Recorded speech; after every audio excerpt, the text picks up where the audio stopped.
是住在美丽的高山，或是躺卧在阴暗的幽谷。当你抬起头，你将会发现，主已为你我而预备。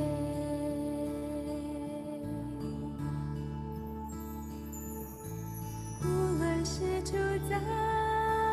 美丽的高山，或是躺卧在阴暗的幽谷，当你抬起头，你将会发现，主已为你我而预备。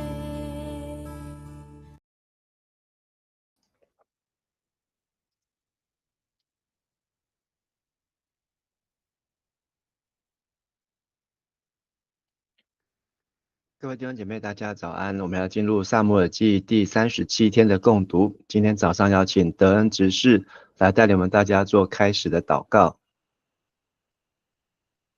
好，让我们一起来祷告。亲爱的上帝，谢谢你带领我们，让我们今天有一个美好的早晨来到你的面前，一起来参与圣经的共读。主要求你的话语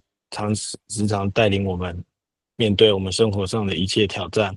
主要感谢你与我们同在，保守我们的一切。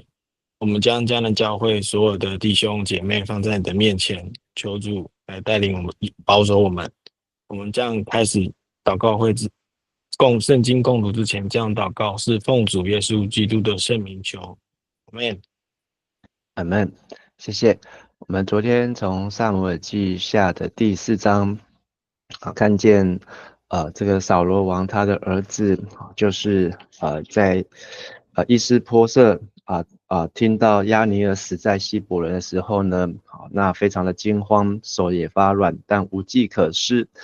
那甚至扫罗的幼孙是这个约拿单的儿子米非波设，那他因为在逃难当中摔断了腿，所以也无法带领百姓，就无法继承，因为无法带领百姓来上战场打仗。那有一对兄弟是比路人，属于便雅悯支派，那或许为了报祭便人的仇，或许为了想要得奖赏，那把这个伊施波设的头砍了下来，但是呢带到大卫的面前，却遭大卫刑罚，来斩断4肢来示众。那也看见大卫心中对于公义、对于是非的标准呢，若没有从大卫的诗篇当中，或是从大卫他的一生当中是世人所难以理解的。那么今天要继续来接着看第5章，那我们请德恩带我们来读第5章的第1节到第5节。以色列所有支族都到希伯伦来见大卫，对他说：“我们是你自己的骨肉同胞。从前当扫罗还是我们的王时，你已经带领我们以色列人民出入战场。上主曾经应许你说，你要做牧人，领导他的子民，做他们的统治者。”所有以色列的长老都到希伯伦见大卫王。大卫在上主面前跟他们立盟约，他们就高立他做以色列的王。大卫做王的时候30岁，在位共40年。他在希伯伦统治犹大7年半，在耶路撒冷统治全以色列和犹大共33年。那从第5章到第7章，那都在讲到大卫如何成为整个以色列的王那很快的就看到虽然押尼珥已经死了，押尼珥曾经为了来反对伊施波设，来责备他，带领以色列的支派来投靠大卫，但是这件事情还没有完成。那但是这些以色列众支派呢，并没有因为押尼珥死了就误解大卫，反而都来到希伯伦来见大卫。那跟他提到几件事情，他们是有血缘关系的骨肉，都是雅各的子孙，亚伯拉罕的后裔。那第二个就是大卫也曾经成为他们国家的军长，带领他们打战出入。第三个就是有上帝的应许，所以上帝的应许很重要。那这也是大家都已经放在心上，大家都知道这是上帝要做的，所以他们就都从各支派来到犹大地的希伯伦了。那这时候大卫已经在希伯伦已经是做王7年6个月，7年6个月。那这也是在同样的经文呢，记载在历代志上的11章的1到9节啊。好，那我们在去年读历代志上的时候呢，也有看到这一段的经文。那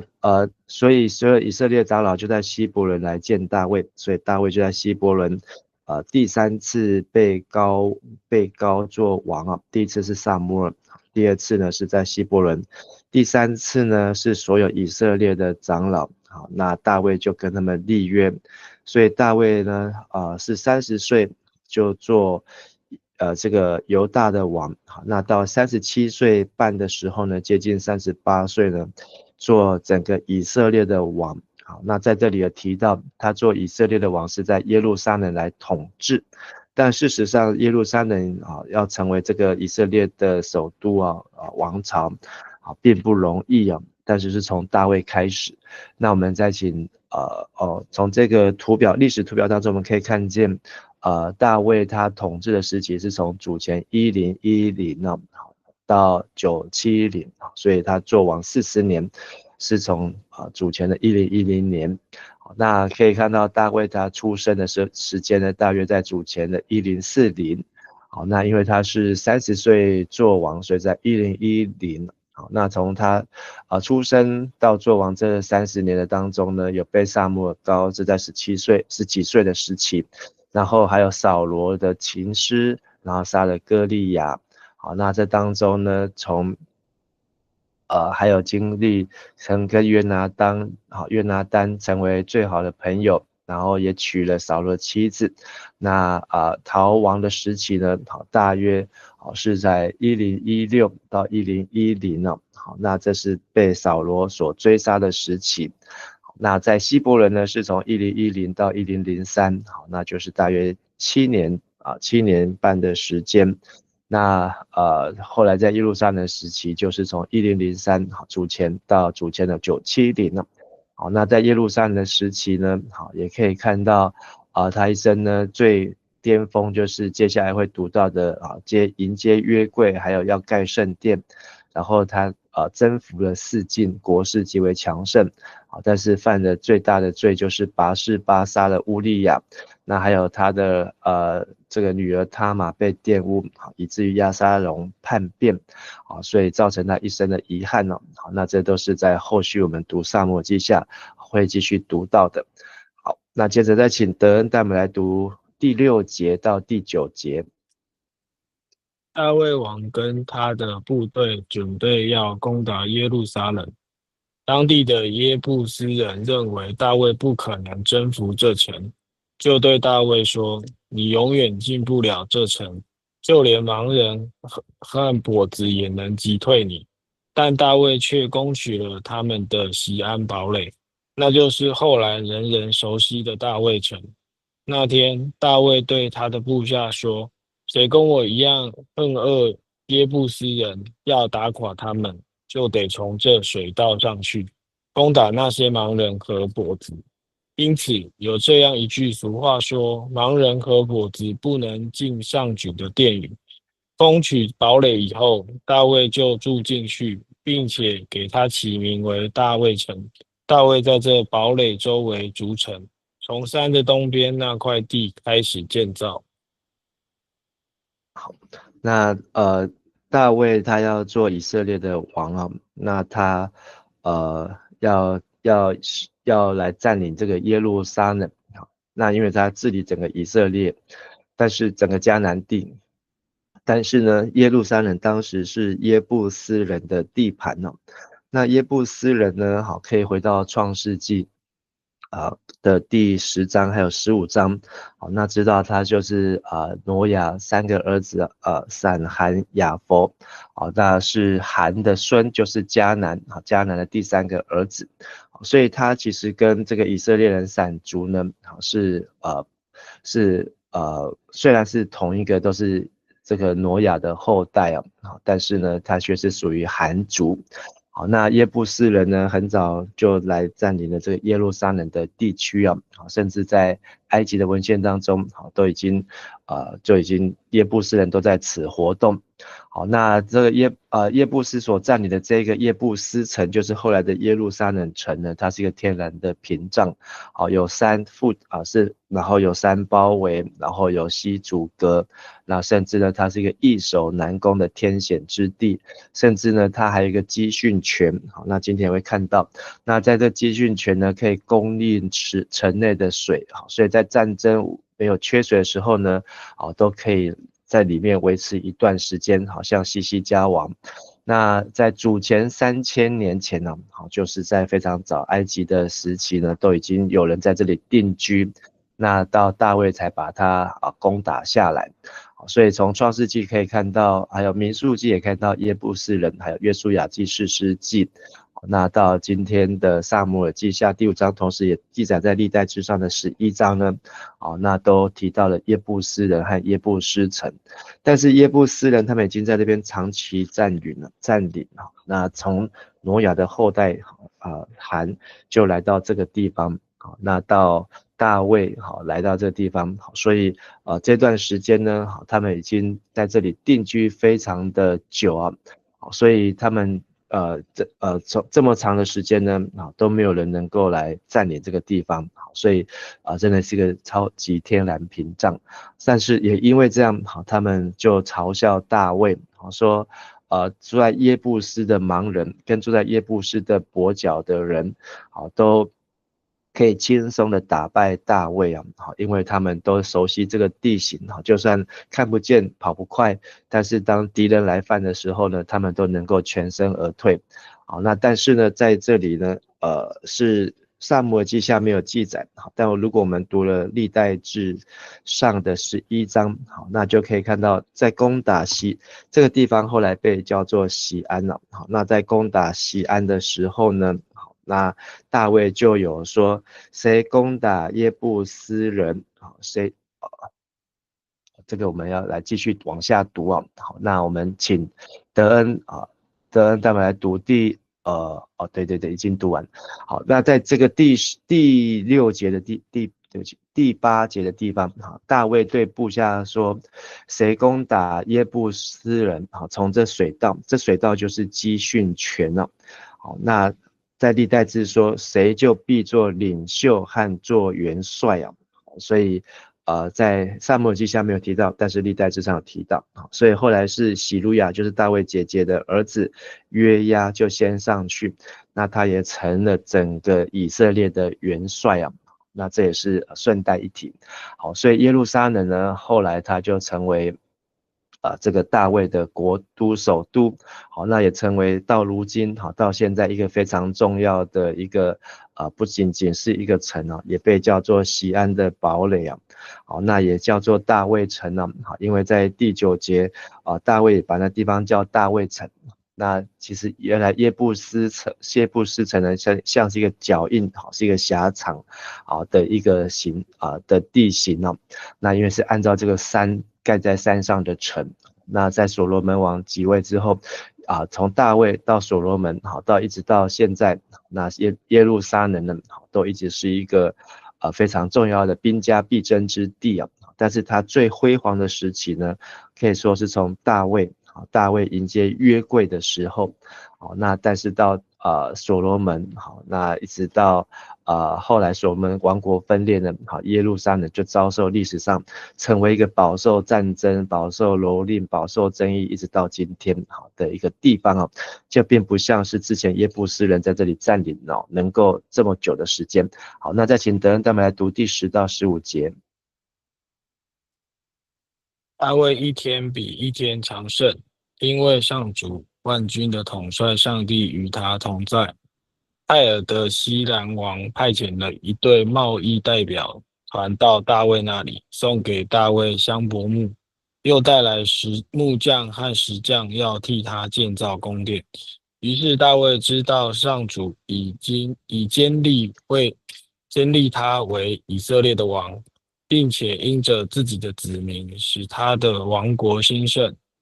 大卫离开希伯伦到耶路撒冷后，又选了许多嫔妃，生了好些儿女。在耶路撒冷生的有沙姆亚、朔巴、拿单、所罗门、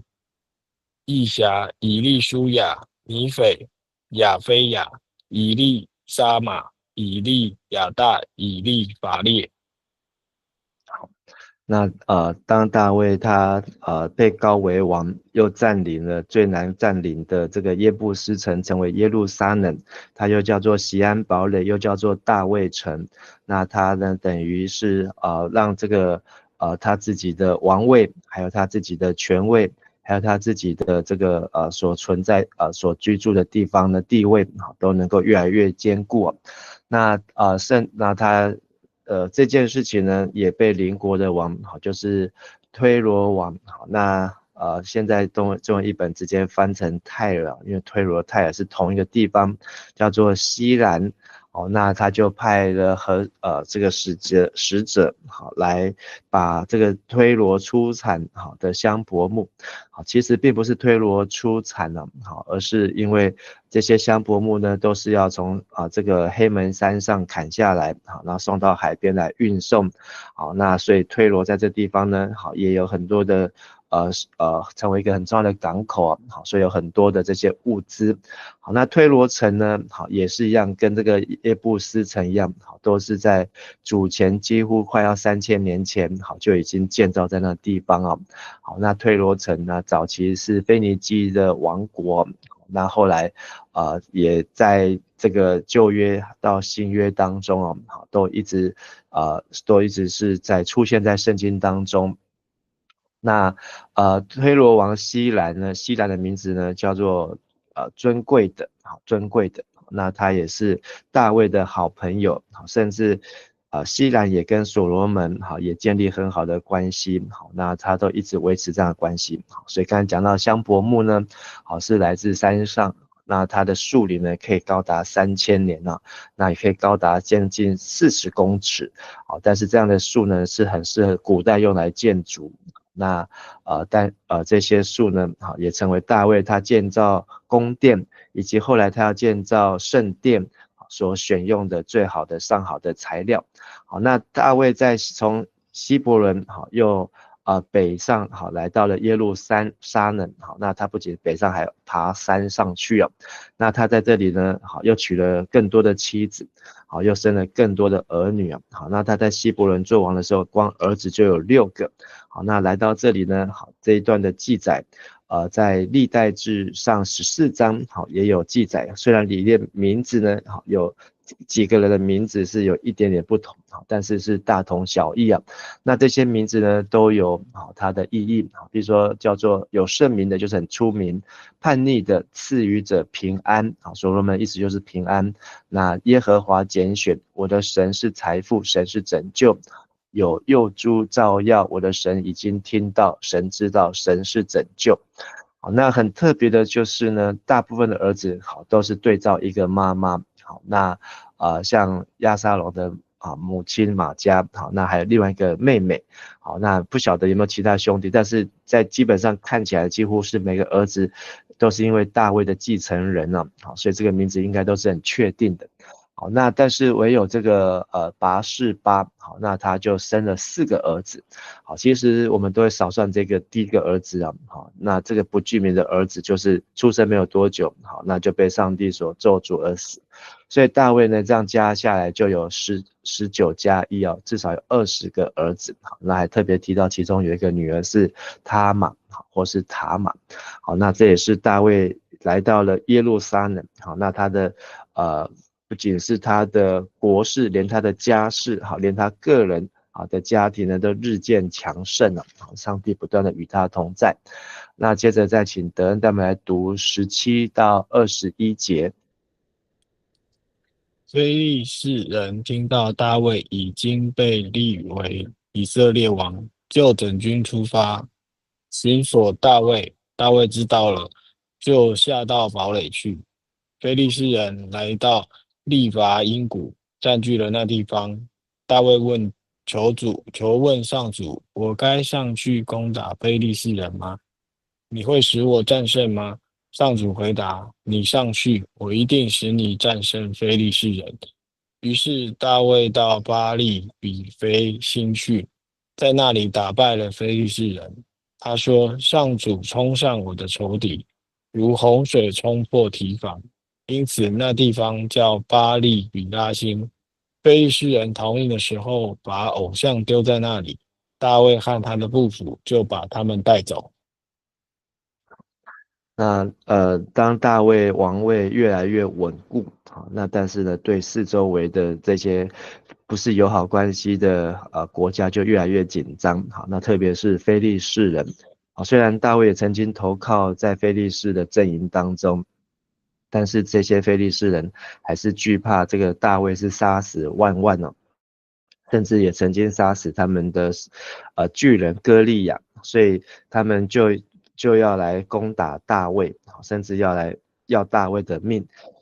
那大卫呢，他知道之后就整军好，那到堡垒去啊，好，那就是从西安堡垒好出去迎战，好，那这次的战争呢，就来到了利伐因谷哦，好，那其实利伐因谷呢是在耶路撒冷好跟这个希伯伦的中间好，比较耶路撒冷跟伯利恒的中间呢，好，所以非利士人呢，他们这次要来攻打大卫呢，其实也进军非常的快速，好，那可以几乎来到了这个犹大的境内，好，所以他们是有备而来。那他们但是这次大卫的征战呢，好，那他都有先做祷告，好，那这祷告不是求上帝给他胜利，他的祷告是问上帝：我可以去攻打非利士吗？好，那所以大卫呢，好，如果上帝说不可以，好，那大卫他就不会去，好，那但是大卫把这个战争要不要开战呢？好，那都交给上帝。那他又问既然上帝说可以去，好，那大卫又问神说：那你会把他们交在我手里吗？好，那上帝也回应大卫：好，你去，我一定使你战胜，把非利士人交在你手里啊。好，所以大卫等于吃了定心丸，好，他知道这个战争是躲不了的，一定要开战，但是他也知道这个战争最后的胜利呢，好，是在上主他的应许当中，所以他就出去迎战，但是这里呢描述这个战役呢，好，就非常的简单，并不像前面描述的，好，那他可能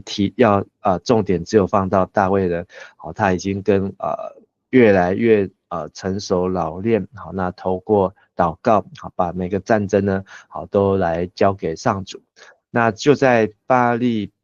比拉辛，好，和本是巴利毗拉辛，好，那这个字呢，这个地名的意思呢，是指破坏之主或是破坏之王，简称破坏王。那大卫来到这个巴利毗拉辛，好，其实也是在犹大的境内，在这个利伐因谷啊。那这个利伐因谷的意思就是巨人谷，巨人的山谷，好，所以他们就在这个地方来征战。好，那这个巴利毗拉辛就在那里呢，如同上帝的应许，他们就破坏。好，这次不是耶路撒冷以色列被破坏，是非利士被冲破。这破坏也有包括冲破的意思，所以他就说上主冲散我的仇敌，如洪水冲破堤防哦，好，所以他们好像就是冲入了这个非利士的阵营当中，好像打这个保龄球一样，好，把这个非利士人全部都击倒，所以大卫就把那个地方好叫做破坏之王，好，就是上帝帮助他来破坏非利士人的集结，好，但是呢，非利士人呢，好，他真的是死缠烂打，穷追不舍。好，即便这次被打败，好，那后面又继续来攻打，那么再请德恩带我们来读22到25节。不久，非利士人又回到利伐因谷来，占据那地方。大卫再次求问上主，上主说：不要从这里攻打他们，要绕道从他们后头，靠近桑树林那边进攻。你一听到树梢有脚步的声音，立刻进攻，因为我已经走在你前面去攻击非利士人的军队了。”于是大卫照着上主的命令做了，他把非利士人击退，从加巴一直追赶到基色。好，谢谢。那在这个战役之后呢，非利士人又继续来攻打，因为他们知道这个大卫一天不死啊，非利士人他们的这个的这个仇敌啊，好可能都会占领他们，好，所以他们又继续回来，那又回到了利伐因谷啊，回到这个巨人谷。那大卫好一样好，他现在呢并不是贸然就出战，好，这个敌人来的时候，他都会先求问。好，那但是呢，这次上帝就告诉他，好，你不要直接攻打，不要从这边去攻打，要绕到他们后面，靠近桑树林那边来进攻啊。好，所以连这个攻打的策略呢，也是上帝所给他的策略。好，所以大卫呢就不是正面迎击啊，大卫呢就是用包围的策略，好，然后呢来偷偷潜到敌军的后方，甚至在24节，你听见我用和本，你听见桑树梢上有脚步的声音，就要急速前去，因为那时耶和华已经出去，好，在你前头攻打非利士的军队了。所以从这个还没有开战以前，还没有决定要去打战以前，上帝不仅把策略、把方式，甚至把这个军队都已经安排好。树梢上有脚步的声音，这个脚步呢，并不是在那边走路散步，好，这个脚步会有声音，好，就是在行军，就是在踢正步，好，就是军队的声音了。所以大卫要偷偷的到非利士的后面，但是当你听见从这个桑树的树林当中听见有军队在行军的声音，其实并不是以色列的军队，是上帝的军队。当你听见这个行军声音来的时候呢，你就要冲出去去攻打非利士的军队。好，所以可想呢，这个非利士人的军队一定是非常的多，好，或是非常的强大，所以以至于大卫都不敢轻易的冒险。好，按照大卫过去跟非利士人打战，或是跟其他的国家其他的亚玛力人打战这么有经验，但是大卫他都要非常的谨慎来求告，好，甚至都有上帝的出手来帮助，可以让我们知道大卫在面对这个非利士的这2场的战役呢，好，其实是非常的不容易。但是在这里呢，刻意的把它写得很简短啊。那果然大卫就完全遵照上主的命令，好，就用包夹包围，好，从敌后冲破，上一次是冲破他们，这一次呢是从后面好一网打尽，所以呢他们就把非利士人击退，好，甚至从加巴追赶到基色。好，这利伐因谷呢就是巨人谷哦。好，那在约书亚记好到已经有出现过这个地方啊。好，那到这个加巴呢，好是在耶路撒冷的东北边的地方，好，所以这次呢，他们绕到非利士人后面去包围，好，然后呢，从加巴，好，然后一直追赶他们，好，到基色，好，那加巴的意思呢，好，就是指山或高地，基色呢是指陡峭或是指某一个部分，好，所以这个追赶的路线呢，好是非常的远啊，好，那等于是把非利士人赶回去他们的海边的地方，那这场战役呢，好，也等于奠定了大卫王国的基础，好，让他做这个以色列的第2任的王，好，就扫罗王之后，那他能够维持这个国家的太平，好，是因为这个从士师记以来好最麻烦的仇敌呢，好，终于到大卫王朝的时期呢，好，彻底的把他们赶回去，好，赶到他们连偶像都掉在地上了。好，那我们从今天的经文当中可以看见，历经将近的20年了。那大卫呢，他从年轻10几岁就打败歌利亚，到他37岁呢，终于成为全以色列的王。好，那他打败歌利亚的时候呢，之前呢就已经被撒母耳膏为王，但是这一段等待的时间，好，对年轻的大卫来讲，也是一个磨练，也是一个训练的时间。那大卫他攻下了耶布斯城，成为西安的堡垒，成为耶路撒冷，也把这个国家的首都就奠定在这里。所以主前的1000年，好，离我们今天3000年了，好，这3000年来呢，好，耶路撒冷，好，在过去的3000年呢，好，是属于这个挪亚的后代耶布斯人定居的地方，好，但是呢，在现在的3000年呢，好，从大卫之后的3000年呢，好，成为是一个在圣经当中，好，也成为在历史当中人类文明当中，好，一个非常重要的地方。那大卫他的名望远播，好，连这个推罗王，好，就是这个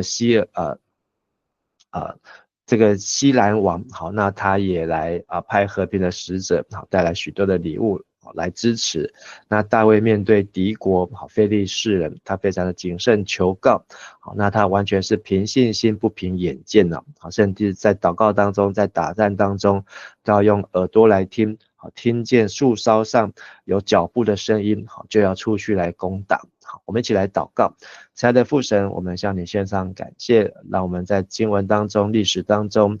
看见大卫他一生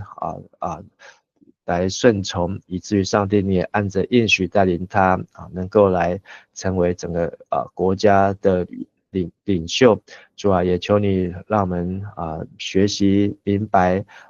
不要像耶布斯人的骄傲，不是依靠势力，不是依靠才能，也不是依靠天然的屏障，而是要学习大卫来依靠神，在面对各样的困难，面对各样的挑战、危险的时候，都能够来到上帝的宝座前来寻求主，能够得到主的应许，得到主的帮助。我们在你的面前这样祷告祈求，都是奉靠耶稣基督的名求，阿们。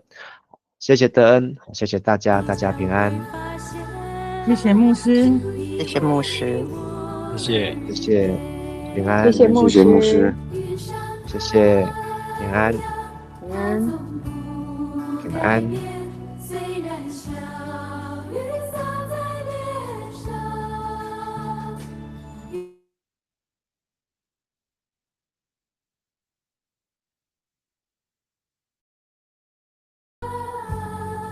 它不改变，云上。